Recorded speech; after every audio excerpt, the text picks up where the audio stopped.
parents and those that have thought about it never had a game plan to really put it in effect. And so we're going to talk about that today. And not only are we going to talk about it, I'm going to show you how it's done. I'm going to get on the board. I'm going to draw it out. Now, let me tell you this. I am not the greatest artist, but you get my point. Okay? So we're going to do something fantastic today.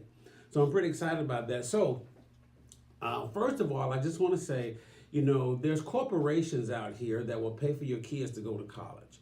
And what I mean by that, every day we go out and we go to work and we work our butts off and we get our checks. When we get our checks, we then start buying goods and services, for ourselves and for our family, for our churches, for other people, for other organizations, and we do that. The only concern is we haven't been taught how to still do the same thing, but allow a percentage of your purchase to go into your kids' college fund. There's a program out there, and it's called the 529 plan. It's got a You Promise attached to it.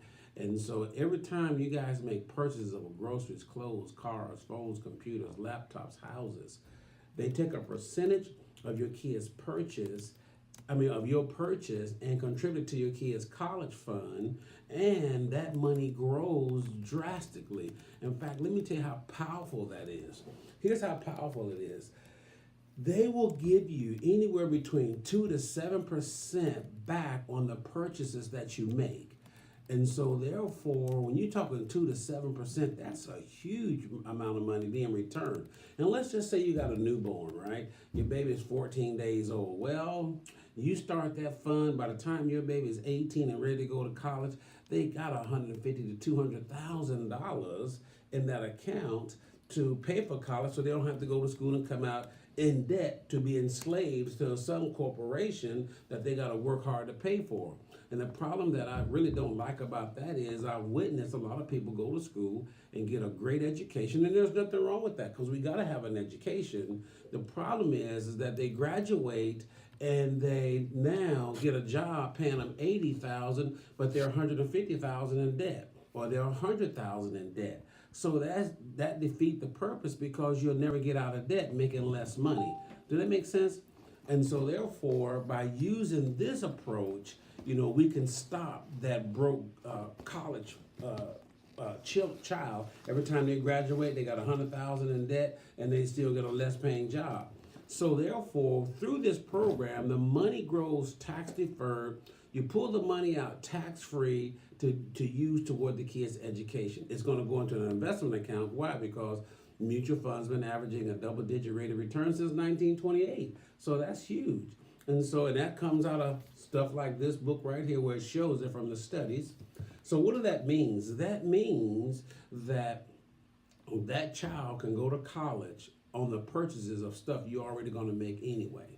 Now, let me share with you one of the studies that we found out, and that was on that study, we found out that the kids are doing their thing. They're going to school and they're doing what they're supposed to do. And then when they get ready to go to college, the parents are going to say, well, sorry, baby, we don't have enough money for your college, or we don't have any year on your own on that deal.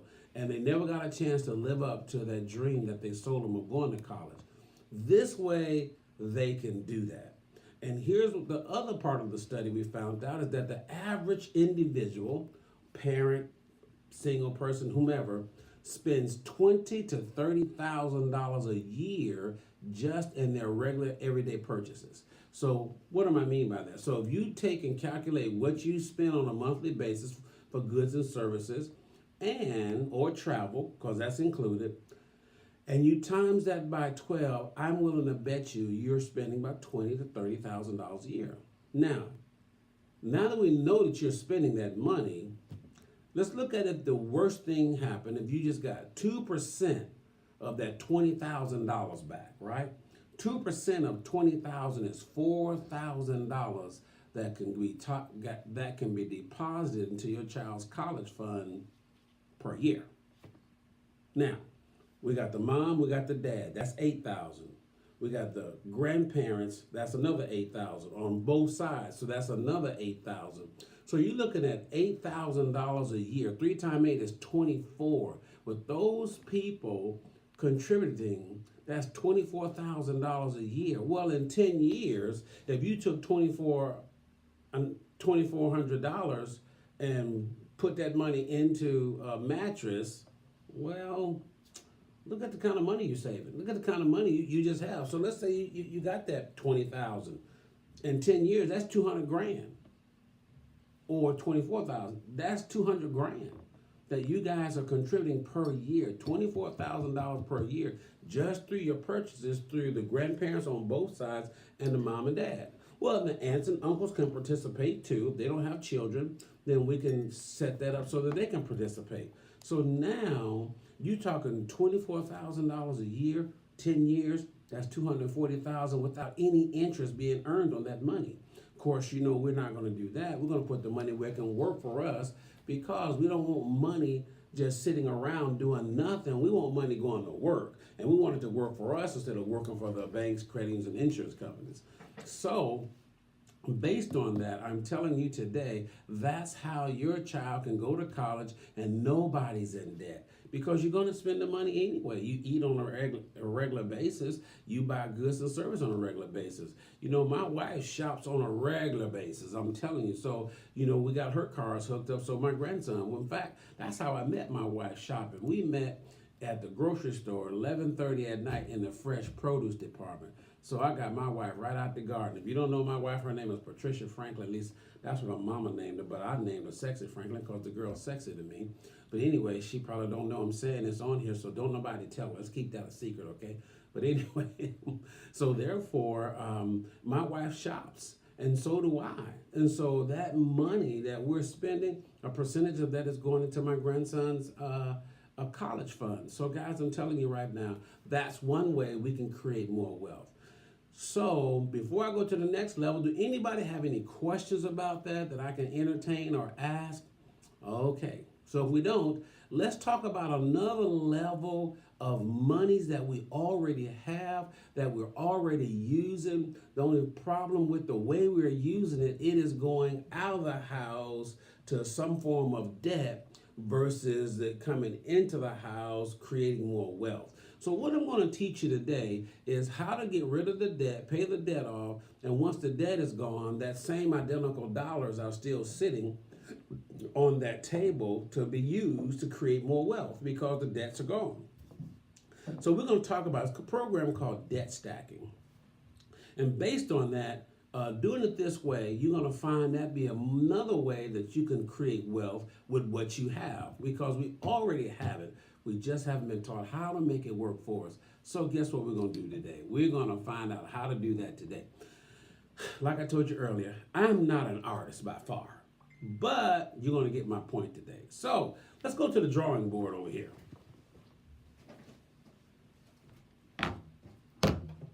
Well, let's look at this. I'm going to clean this off because I want you to know that not only I'm welcoming you to the world of wealth, you're living in the wonderful world of wealth. We just got to teach you how to capture part of the wealth so you can have it because it's just circulating and floating around us. So we're going to look at how to get that done today. All right. Let's hurry up and get this done.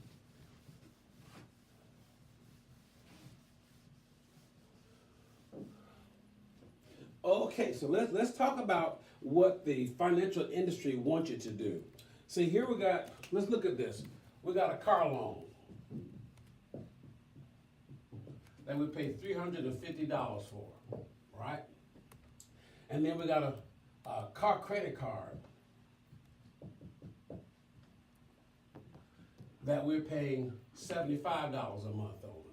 And then we got another card that we pay $50 on. And that's a retail card. And then we have a what? We have a mortgage that we're paying $1,600 a month on. So when we add this up, let's look at what we're spending.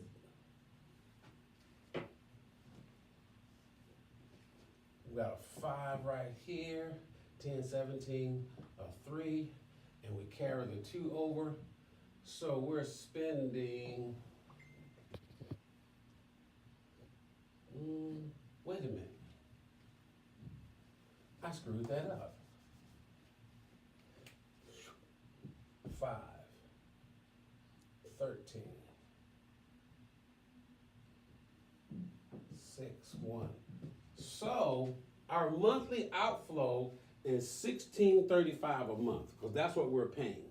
Now your banks, creditors, and insurance companies want you to keep paying that just the way you're paying it right now. Because if you pay the car loan, it's going to take you 5 years to pay it off just making that payment. If you pay this credit card, who knows? It might take 10, 15 years if you've done the studies on how to know, look at your statements on your credit cards and tell you by making minimum payments how many years it'll take to pay that off. And then you got this $50 on the other card, and then you got your mortgage, right? So this is money you're already spending. So now let's look at how can we change that? How can we rearrange this situation here? Well, look, we got this car payment, right? So now on plan B, if we take that $350 and pay the car off. Question. Yes. Is that 1,600 or 600? No, that's $1,600 So for it's the mortgage. 2,300. Oh, did I screw that up again? Yeah, that's Oh. 23. No, you know 23 because that's you already got 1,600 up there, so it can't be 1,635. You see what I'm saying? You're right. So it should be 23. And then it should be, Man, I'm sure glad I got you here. So it's 23, Mm-hmm. 05? Yep.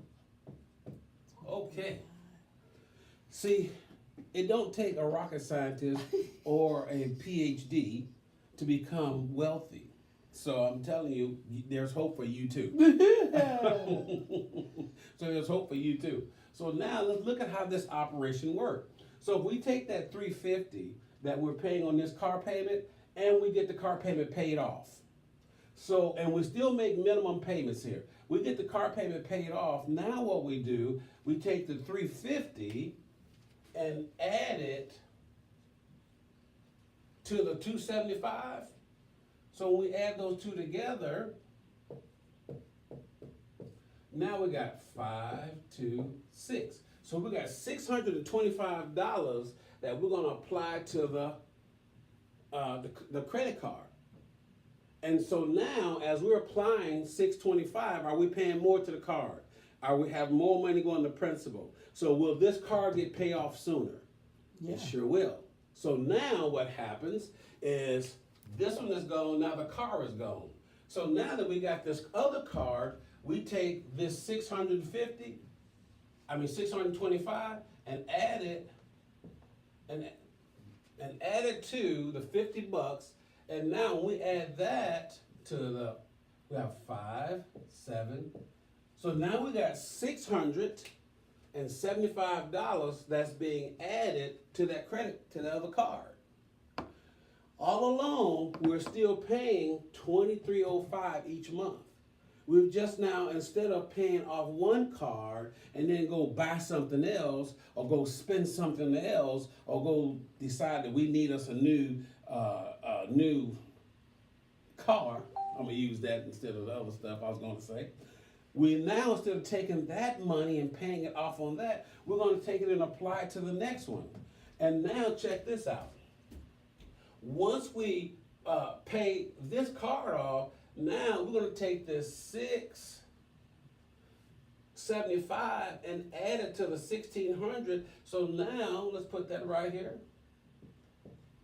So we have the whole $23.05 that's being added to the mortgage. And so now we'll pay the mortgage off 10 to 15 years sooner. So let's just say that we paid that mortgage off 15 years sooner because we did what? We just doubled the mortgage payment. So we got $1,600 being applied to principal. It's still the same 23 that we were spending. So the whole 2,300 is going to the principal. So now we've got the mortgage. And let's just say the mortgage is a 30-year mortgage, but you got the mortgage paid off in 15 years. Now you got $2,300 to invest for the next 15 years because you was already committed to a 30-year mortgage.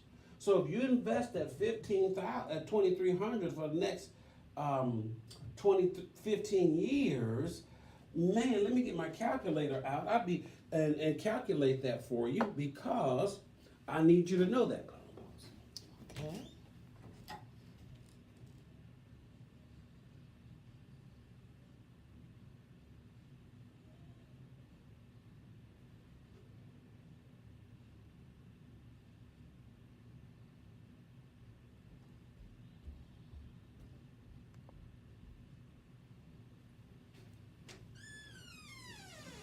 Okay, so now I have my compound calculator.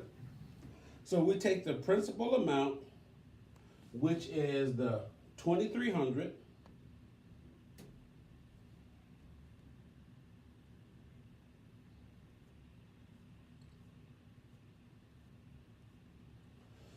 For 15 years. So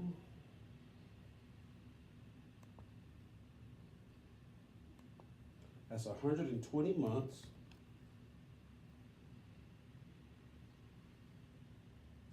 At a 10% rate of return. I'll take that back. Let's just do a 9% rate of return.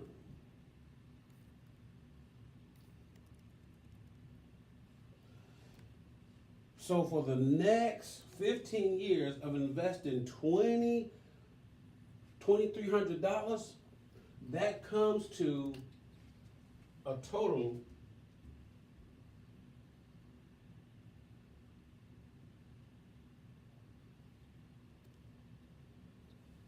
of $449,395.79.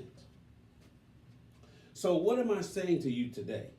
Is that if you want to become wealthy, just decide not to spend this money that you've already had allocated going to pay off these obligations that you have. And once they're paid off, now you have this money still sitting on the table because they don't have no place to go. So by investing it, over the next 15 years, which is 120 months, so at a 9% rate of return, it generates you $449,000 in 15 years.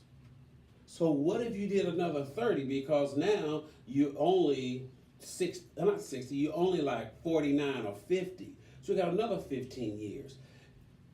And if we run another 15 years, let's look at that.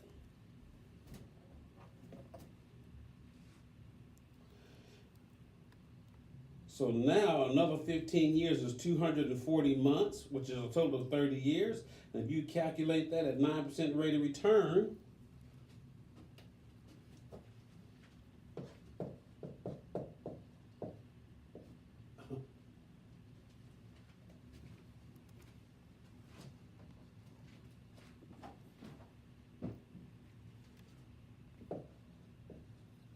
$15 years, and in 30 years, you got 1.551,025.33. So now you have taken that same money that you were spending over here, and you now paid it. As you pay them off, they become available at 2,300, and now if you invested the next 15 years, you have a minimum of 449,000, and then in 30 years you got 1.5 million. So tell me why you can't be wealthy. You can be wealthy, and then you can pass this wealth on to the younger generation, your next generation of families that's coming in after you. So that makes all the difference. And if you teach them these principles of what I'm teaching you today, it's impossible for people not to become wealthy because we know we're going to pay this. We just don't know how to get rid of it sooner. And if you bought a mortgage, you already committed to 30 years. So let's look at the same 30 years. Let's get rid of the mortgage in 15 and save the rest. And now we'll change your life forever. So can you see how it is very simple for you to create wealth? Because you already have the money. It's just now you got to create it to apply and work for you. because on the retail side is working against you. Did that help you this morning? Is that a good tip for you to now make a change? And if you need help with this stuff, I will do a much computerized diagram of how to get rid of the debt like I'm showing you here. It looks much more professional. It looks much better, but it's just a concept that I want to teach you today of how we can get that done. And I'll do that for you complimentary. That way you have your plan, you can follow it step by step, and it'll show you exactly what I just taught you. And man, you can be on the road to financial independence. I'm sharing that with you because that's what we've done. So if I can do this, surely you can too. You see, you don't have to do anything except for rearrange how you're applying your money. It's called repositioning of assets. So therefore, if you want to know how to do that, man, be my pleasure to teach that to you. And you can contact me at Calvin Franklin at 916-519-7707. My email address is calvinfranklin@gmail.com. So therefore, we're going to open it up for questions and answers. Those are the two key components that I wanted to teach you today, because you really don't have to go out of your way to create a whole bunch of money to create money. You just make what you have work better. And so you can get your kids' college paid for and not be in debt, or if that kid won't be in debt. Well, some of you parents, because some of you parents sign for loans, so that loan belongs to you. This way that doesn't happen in the debt. And using the money that you have allocated for debt obligations and pay them off, and then you end up using that money for investing to create more wealth. So anybody got any questions that you would like answered?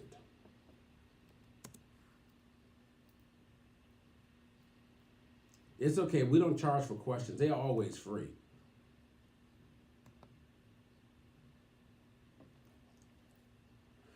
Well, anyway, I just wanted to share with you today. We got a nice short segment, and those are the two most powerful segments that we have to have the college corporation, have the corporations pay for your kids' college, as well as have the money you're already paying to other institutions begin to work for you. So if you change your mind and you really want me to help you, and I know you might be caught up and you watching, and then you got things you got to get done, rushed off to work or whatever you have, but give me a call and we can schedule a time to get this done for you. So therefore, would you happen to have any questions as well? You know, what is a college fund, but how does that really work, and why do people set them up? Well, a college fund, it is a savings program that you're putting money in for your kids' college, so that you don't have to have that debtful burden when they go to college. And when your kid graduate, they don't have to have that debtful burden to pay all that stuff off. And so therefore, when you're putting that money away, that is what it's used for. Now, there's several different types of programs out there that works in that capacity, but a lot of them have other different ways money grows. And some of them I've seen the money is growing at less than 1% rate of return. So that's not a real good plan to put it in. But you got a much better plan you can put that money in. So it relieves the tension and the stress of that your child's education being taken care of or being provided for financially. And so that's what a college fund is, strictly for them to have money to go to college. How can people lower their credit card payments, and is it okay for them to, after they get it paid off, to cut the cards up and close the account? They say that hurts your credit score. Well, it do, but let me share with you how that really impacts you. If a person pays off everything they owed, their credit scores increase, and they pay them on time. And so based on that, if they cut up all 7 of them and keep the one, which is the 8th one, and keep it, that maintains your credit score because you're using it. And here's what I use mine for. I use it for airline reservations, hotel reservations, and I use it for a car rental. Now, is there a certain time that what I do is pay for all that stuff? Yes. Why? Because with the card I use, they give me miles to pay for other trips. So the money that I was normally going to use to pay for it, I pay for it through my card, which keeps my credit active. It keeps me paying, keeps people seeing that I'm still using my card, and take the cash and pay the credit card off so that I don't create that high interest bill. Meaning, some people got a balance on their credit card of $5,000. Well, whatever the interest is, they might pay $50, $60, $70 a month in just interest, and that happens each month. But if you use that money, pay it off. I mean, use the money, pay for what you're doing, and then take the money from your account and pay to the credit card company. It doesn't have time to sit there and accumulate interest, but it also pays for your next trip that you might want to take because you got miles that accumulate. And so I wouldn't keep all those cards. Yeah, just start getting rid of them. And so just keep that one major credit card, because just the other night I was making reservations for a car rental because we were getting ready to do some traveling, and it stated that the companies are no longer taking debit cards and those kind of cards and deposits for rental vehicles. So therefore, they want credit cards. So you got to have a credit card. It's going back to that. Now, I'm not sure why they make those changes like that, but they've made them. And so now they're going back to the credit card. So, this way, it still keeps your credit score up. You pay it off everybody like the way that I've shown you, and then your credit score goes up. Then you get rid of those cards, keep that one, maybe two at the most, and then fluctuate with those, paying things and using them, and that keeps your credit score staying where it's at. If it's 750, it'll stay at 750. If it's 765, it'll stay at 765 because you're still being active. Did that make sense? That makes absolute sense. Well, guys, I want to share this with you. It's truly been a pleasure being able to speak with you this morning. I like to keep some our segments short and simple. That way you have time to get it. And I call it hit it and quit it and keep it moving. And so therefore you can do the same. Once again, if you need to contact me for any reason at all, it'd be my pleasure to help you. My number is area code 916-519-7707. And my email is calvinfranklin@gmail.com. Have a great, powerful day, a powerful weekend, and a powerful life.